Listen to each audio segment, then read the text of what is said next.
Harlow, Essex, 1958. Post-war estates still smell of fresh concrete and damp ambition. Radiators tick and hiss. Chalk dust clings to coats hung by the door. His parents are teachers, committed, opinionated, endlessly talking. Not small talk, never that. Arguments about fairness, education, class, politics. Voices rise, overlap, interrupt. Someone laughs sharply, someone else corrects them, someone always has one more point. Rik listens before he speaks, then he speaks before he's invited. The house is full of books, paperbacks with underlined passages, margins crowded with notes, pamphlets, leaflets, newspapers folded into angry rectangles. Cups of tea go cold, while conversations heat up. There is warmth here, but no comfort. You earn your place in the room by holding your ground. He learns quickly that words are not decoration. They are weapons. As a child, Rik is alert, thin, buzzing with energy. He doesn't know how to discharge. His eyes track movement constantly, clocking reactions. He learns which comments make adults laugh and which ones make them stiffen. He repeats the second kind more often. Laughter is nice, but discomfort is interesting. He exaggerates voices, stretches jokes past politeness, keeps going long after he's supposed to stop. Silence feels like losing. School sharpens this instinct instead of dulling it. Classrooms smell of floor polish and damp uniforms. Windows rattle, chairs scrape. Authority announces itself in calm voices and expects obedience in return. Rik refuses the exchange. He talks back, performs, disrupts. He's clever enough to get away with it sometimes, irritating enough to be punished the rest of the time.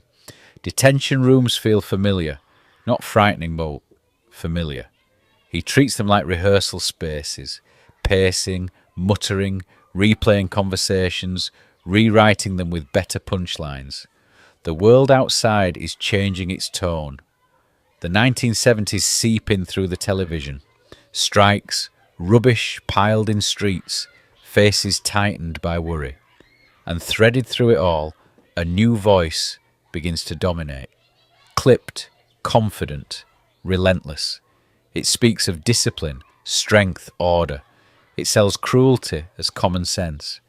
Rik doesn't yet know the name Margaret Thatcher will come to hold in his life, but he feels her presence as a kind of chill, a narrowing, a sense that anger is being redirected upward and outward, away from people like him. At home, nobody tells him to calm down. If anything, they encourage the argument. Push harder, make your case, don't defer. Rik absorbs this like fuel. His anger isn't random, it's trained. A product of listening to adults who believe that disagreement is healthy and authority should be challenged. He grows up knowing that politeness is often just submission in a nicer coat. By his teenage years, Rik is already too much. Too loud in corridors, too sharp in conversation, too willing to humiliate himself if it gets a reaction. Friends laugh and wince, teachers sigh and brace themselves. He uses his body more now, throwing himself into gestures, contorting his face, invading space. There's something physical in his humour, something confrontational. He wants to be seen, but more than that, he wants to provoke. Britain feels smaller, meaner. Posters peel, youth clubs close, futures feel rationed. On the television, certainty is rewarded. Compassion sounds naive. Rik hates it instinctively, viscerally, like a bad smell clinging to the air. He doesn't yet have satire, only instinct, but the target is already forming. When the time comes to leave home, he doesn't feel nostalgia. He feels momentum. The house has done its work. It hasn't taught him how to behave. It has taught him how to resist. He carries the noise with him. The arguments, the raised voices, the sense that volume is power and silence is defeat. As he heads toward Oxford, toward performance, toward the place where anger will finally find a shape sharp enough to cut through the room. He is learning how to be unignorable. Rik arrives at Oxford already irritated. The place looks wrong to him, too old, too confident. Stone buildings loom with the certainty of people who have never had to explain themselves. The air smells of wet grass, history, money that doesn't need to announce itself. Shoes echo differently here, softer, slower, unhurried. Voices drop when they speak, not because they're afraid, but because they expect to be listened to. Rik does not lower his voice. It's the late 1970s and Britain is fraying. Strikes, shortages, rubbish rotting in the streets. The country smells of damp coats and disappointment. On televisions in student kitchens, Margaret Thatcher's voice cuts through the static. Precise, confident, utterly convinced of its own righteousness. She speaks of discipline and strength, of order returning. Rik feels it land like an insult. It sounds like someone telling the poor to sit down and be grateful for the view. Oxford comedy is polite. The Oxford Review values timing, cleverness, containment. Jokes arrive neatly, do their job and leave without making a mess. Rik understands the rules immediately and rejects them just as quickly. The laughter feels pre-approved, safe. He performs like he's trying to start a fight in a library. Too loud, too aggressive, too intense. He pushes past punchlines and keeps going, ranting, interrogating the room, daring it to turn on him. Some people laugh, some stiffen. Rik notices both. Then there's Adrian Edmondson. Adi is tall, broad, physically grounded. Where Rik vibrates, Aid stands. Where Rik fires words like shrapnel, Aid lets silence do the damage. Their first exchanges crackle with tension. They test each other instinctively, like animals working out who moves first. Rik senses immediately that this contrast matters. It sharpens him, grounds him, gives his anger somewhere to bounce. They start performing together and something volatile takes shape. Rik's characters are articulate monsters, furious, self-obsessed, convinced of their own brilliance. He shouts, lectures, sneers, spits ideas faster than they can be processed. Aid becomes the looming consequence. Violence arrives suddenly, brutally, absurdly. The audience doesn't know whether to laugh or brace. That moment of uncertainty, that intake of breath, becomes their signature. Backstage is all sweat and beer and stale carpet. Lights buzz overhead, floors stick to shoes. Rik paces before shows, muttering lines, rewriting insults under his breath. He smells of adrenaline and impatience. This isn't about charm, it's about control, about dominating attention, about forcing people to engage whether they want to or not. He wants laughter that feels dangerous, like you might regret it later. Politically, the anger is no longer abstract. Thatcher's Britain seeps into everything. The tone, the posture, the certainty that cruelty is just realism in a better suit. Rik absorbs it and distorts it. His characters parody authority by embodying it too completely. They are smug, moralising, vicious, convinced they are right. He doesn't argue with power. He exposes it by exaggeration, by turning its voice up until it becomes grotesque. Oxford tries quietly to civilise him. It fails. Instead, it gives him sharper language, better structure, stronger rhythm. He learns how to pace fury, how to build it, release it, then twist the knife with one more line. Aid remains the anchor, the physical threat that makes Rik's verbal excess feel even more unhinged. Together, they feel less like students now, and more like a weapon being assembled. Audiences begin to react. Some love it, some hate it. Rik prefers the second group. Polite approval means nothing. Discomfort means you have touched something real. He wants comedy that feels like an argument you didn't plan to have, but can't escape once it starts. Outside, Britain tightens its jaw. Inside, Rik expands, louder, sharper, more certain that obedience is a con. By the time Oxford loosens its grip on him, he isn't interested in fitting into comedy. He wants to tear something open. The anger has found its form now. A voice, a body, and a partner willing to stand there while it explodes. Rik does not arrive on television politely. He crashes into it. The early 1980s feel tight and bitter. Youth unemployment is everywhere.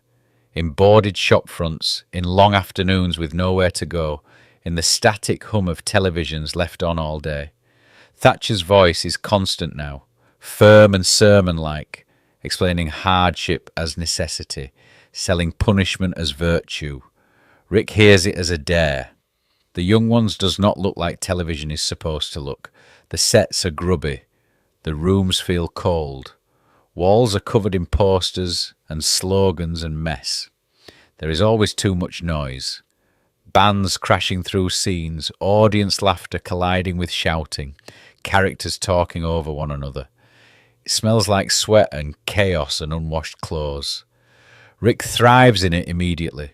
He becomes Rik. Rik is everything Rik despises and fears and recognises. He is articulate, selfish, revolutionary only in his own head. He talks endlessly, lectures everyone, interrupts constantly. He wants power without responsibility, recognition without effort. Rik plays him like a live nerve. His eyes bulge. His voice cracks. He spits words at impossible speed, pacing, pointing, collapsing into tantrums when ignored. There is no warmth in Rik, and that is deliberate. This is not a sitcom built on comfort.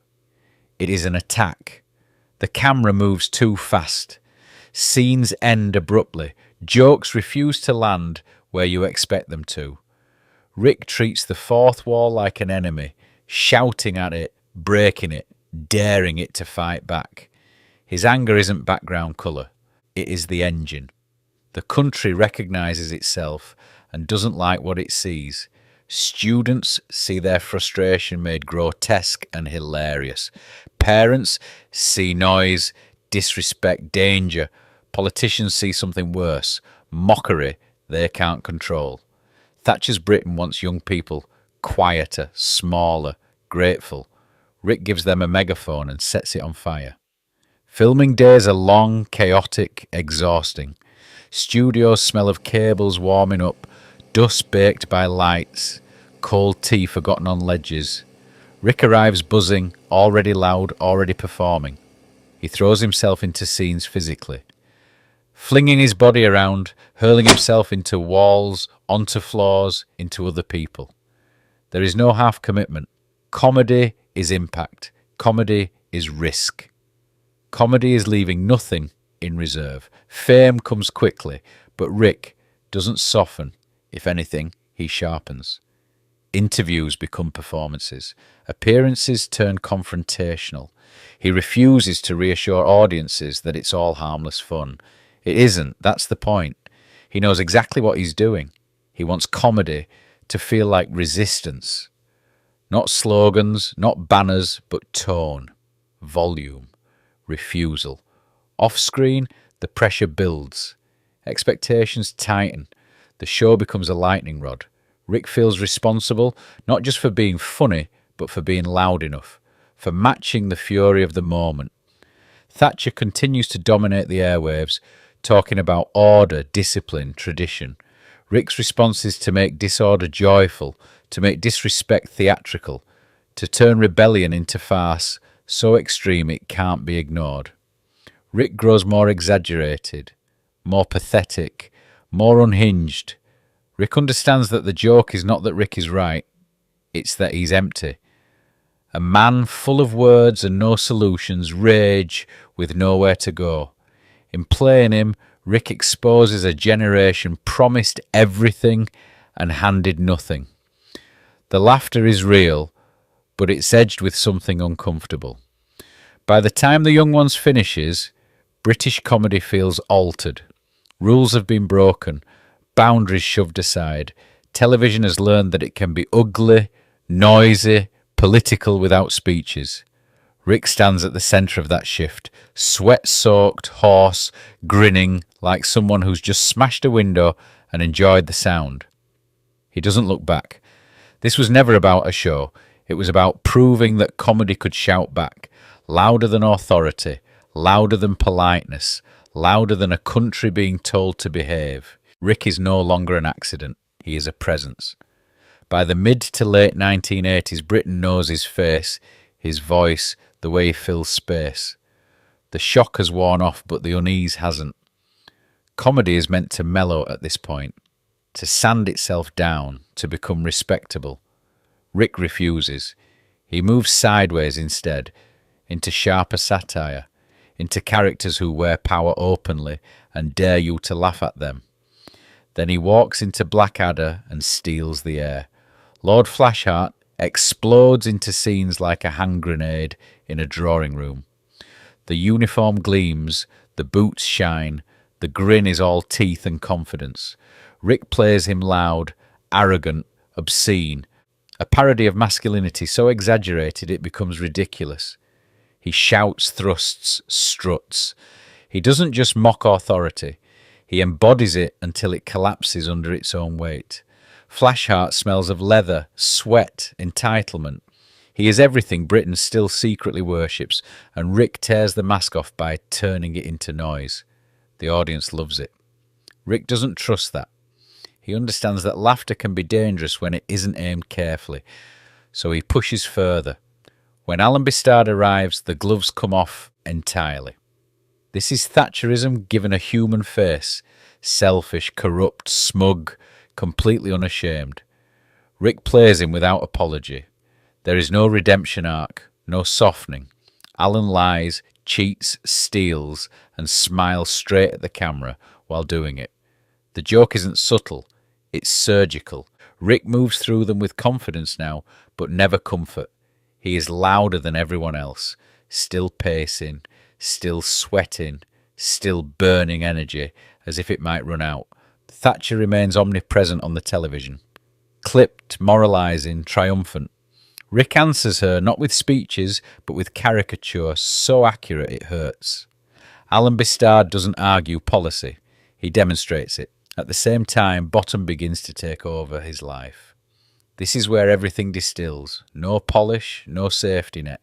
Just Rik and Aid in a room, trapped together. The sets are small, shabby, claustrophobic. They smell of damp fabric, cheap furniture, failure. Richie and Eddie are not heroes. They are wrecks. Desperate, abusive, delusional. Rik pours himself into Richie with terrifying commitment. The voice is nasal, needy, furious. The body becomes a weapon, thrown, battered, humiliated night after night. The violence is relentless, frying pans, boots, fists, falls that knock the breath out of him. On stage, the air smells of sweat and adrenaline. Laughter crashes in waves. Rik throws himself into the floor again and again, bruises blooming under costumes, exhaustion gnawing at him. This isn't slapstick for comfort. It's punishment. It's repetition. It's men who will never escape themselves. Underneath the noise, something darker hums. Rik understands these characters intimately. Men promised something they never received. Men taught that dominance equals worth. Men rotting inside small rooms while the world tells them to try harder. Thatcher's Britain doesn't appear in Bottom. It appears as desperation, failure turned inward, rage with nowhere to go. He keeps going anyway. Tours, filming, television, stage. The pace is brutal. Rik treats his body like it's expendable, like it exists purely to serve the joke. He laughs harder than anyone, shouts louder, hits the floor first. There is no sense of preservation, only commitment. Comedy is still combat, and he refuses to retreat. By the 1990s, Rik has perfected something rare. He can be adored and unsettling at the same time. He can play power and mock it. He can be obscene and precise. He has turned anger into an art form that doesn't lecture. It exposes. Thatcherism begins to fade from office, but its shadow remains. And Rik keeps dragging it into the light, kicking and screaming. He is at full force now, louder than ever, sharper than ever, and completely unaware that the body doing all this damage will one day demand payment. For now, there is only momentum, noise, laughter, and the sound of something cracking under repeated impact. The noise does not stop suddenly. It breaks apart. In 1998, the accident arrives without ceremony. A quad bike, speed, a moment misjudged. The sound of impact is dull, final, wrong. Rik's body hits the ground hard, and for the first time in his life, it does not bounce back immediately. Pain floods in, confusion follows, petrol and earth mix in the air. Something fundamental has shifted. Hospitals are the opposite of stages. They smell of disinfectant, plastic, stillness. Machines hum quietly, indifferent to personality or reputation. Rik lies restrained by wires and time. The body that once flung itself joyfully into walls, floors, fists and furniture now refuses to cooperate. Head injuries do not announce themselves cleanly. They linger, they blur. Recovery is not dramatic, and it is slow, exhausting, humiliating. This is unfamiliar territory. Rik has always attacked obstacles head-on. Now he is forced to wait, to rest, to accept help. There are moments of frustration sharp enough to sting, moments where the old fury surges and has nowhere to go. He is still himself, still quick, still funny. But the engine misfires, fatigue creeps in unexpectedly, concentration slips. The body insists on limits he has never respected before. Something begins to change. Not his intelligence, not his values, but the velocity. The constant forward charge eases. He becomes more measured, more reflective. The anger remains, it always will, but it no longer needs to dominate every second. There is space now for warmth, for generosity, for listening. Friends notice it. Collaborators feel it. Rik laughs differently, less like a challenge, more like recognition. He returns to work because of course he does. Voice roles, appearances, acting jobs. The joy is still there, but so is caution. He knows now that his body is not indestructible. He works smarter, chooses moments, delivers precision instead of bombardment. When he enters a room, people still feel it immediately. The presence has not diminished. It has concentrated. Public affection deepens. Rik is no longer just disruptive. He is cherished, quoted endlessly, passed down. Younger comedians speak his name with reverence. He has become a reference point. Proof that comedy can be angry, political, physical, and still beloved. Britain has changed again, but the shape of his influence remains unmistakable. Privately, life becomes quieter. He walks, he talks, he spends time with family. He runs. Running is simple, honest. Breath, rhythm, pavement. No audience, no expectation, just movement. A way of staying connected to the body without punishing it. The air smells clean, the sound is steady, footsteps marking time. Then, in June 2014, it ends. A run, a sudden collapse, a heart attack. There is no long goodbye. Rik dies at home, 56 years old. The news spreads fast and it hits hard. Britain seems to pause. Social media fills with disbelief, grief, gratitude. Comedians struggle to articulate what they have lost. Audiences struggle to explain why it hurts so much. Because Rik was not just funny, he was permission. Permission to be loud, permission to be angry, permission to refuse politeness when politeness protects cruelty. He showed that comedy could confront power without becoming preachy, could expose hypocrisy without asking for approval. He made space for rage and vulnerability to exist in the same body, often at the same volume. Tributes flood in. They talk about generosity, about fearlessness, about how he lifted others, how he never punched down, how he committed fully every single time. They remember bruises and broken furniture and broken rules. They remember how his characters were awful, and therefore honest. Rik leaves behind more than performances. He leaves behind an altered landscape. British comedy after him is freer, bolder, less obedient. His work continues to echo. On screens, on stages, in voices raised, just a little louder because someone once proved that was allowed. The body is gone. The noise remains, in laughter that shocks, in satire that bites, in comedy that refuses to behave.